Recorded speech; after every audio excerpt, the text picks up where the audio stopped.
Assalamualaikum warahmatullahi wabarakatuh. Perkenalkan, nama saya Rusda Ulfa, mahasiswa Pascasarjana Setiami Jakarta.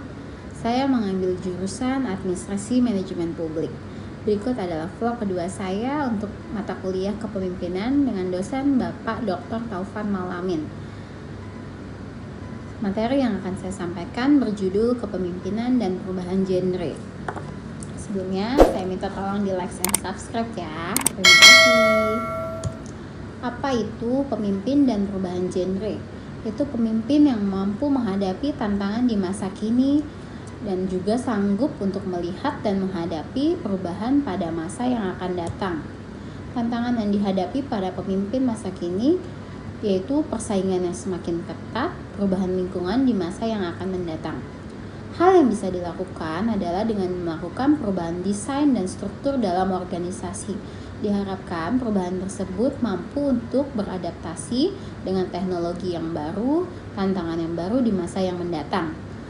Faktor-faktor yang mempengaruhi perubahan ada dua, yaitu faktor internal dan eksternal.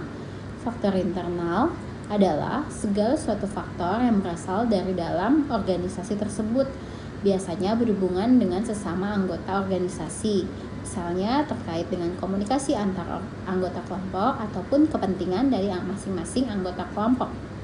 Yang kedua, faktor eksternal, yaitu segala faktor yang berasal dari luar organisasi yang dapat mempengaruhi organisasi tersebut, misalnya politik, teknologi, hukum, kebudayaan, sumber alam, dan lain sebagainya. Pemimpin atau pemimpin pemuda merupakan cikal bakal generasi penerus bangsa. Pemuda seringkali digambarkan sebagai sosok yang unggul, pilihan, bergairah, bergelora secara fisik, psikis, dan secara intelektual.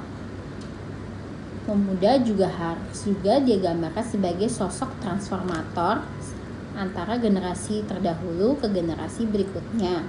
Oleh karena itu, pemuda sebagai calon pemimpin harus berani mengambil peran-peran strategis.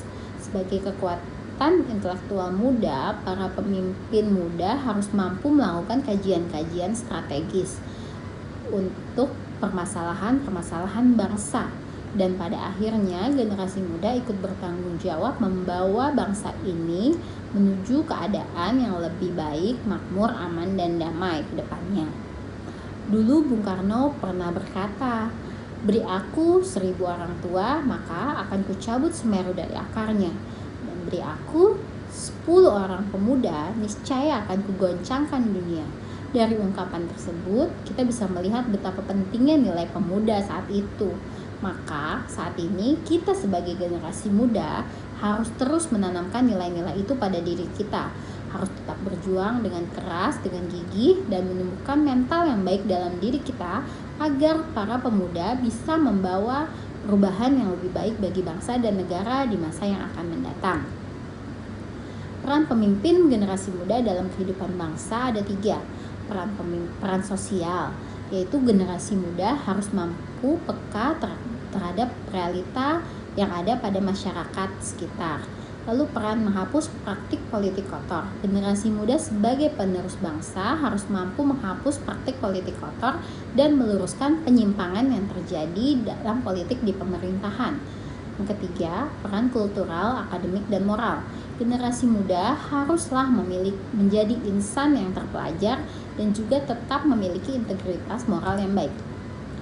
Pemimpin muda harus memiliki 4 kekuatan. Yang pertama, kekuatan moral. Dalam memajukan bangsa tanpa adanya moral yang baik itu sama saja sia-sia. Lalu kekuatan kontrol sosial. Keadaan sosial yang baik terkontrol tentu akan membuat stabilitas dan keamanan bangsa akan terwujud. Yang ketiga, kekuatan intelektual. Dengan adanya kaum generasi muda yang intelektual, diharapkan bangsa Indonesia mampu bangkit dan beranjak maju sehingga tidak terpedaya oleh negara lain. Diharapkan mampu bersaing ke depannya di kancah internasional. Lalu kekuatan yang keempat, kekuatan profesional. Generasi muda harus profesional diharapkan mampu menyikapi permasalahan secara dewasa, kepala dingin, sehingga dalam mengambil keputusan bisa dilakukan secara cepat dan tepat. Generasi muda yang memiliki kepekaan terhadap lingkungan memiliki pikiran politik kritis terhadap bangsa sangatlah didambakan oleh rakyatnya. Pemimpin generasi muda didambakan oleh masyarakat untuk memajukan bangsa ini dan membawa perubahan untuk membangun bangsa dan negara. Sekian presentasi dari saya terkait kepemimpinan dan perubahan genre. Semoga dapat dimengerti dan bermanfaat untuk kita semua. Alhamdulillahirabbil alamin. Wassalamualaikum warahmatullahi wabarakatuh, dan jangan lupa like dan subscribe ya. Terima kasih.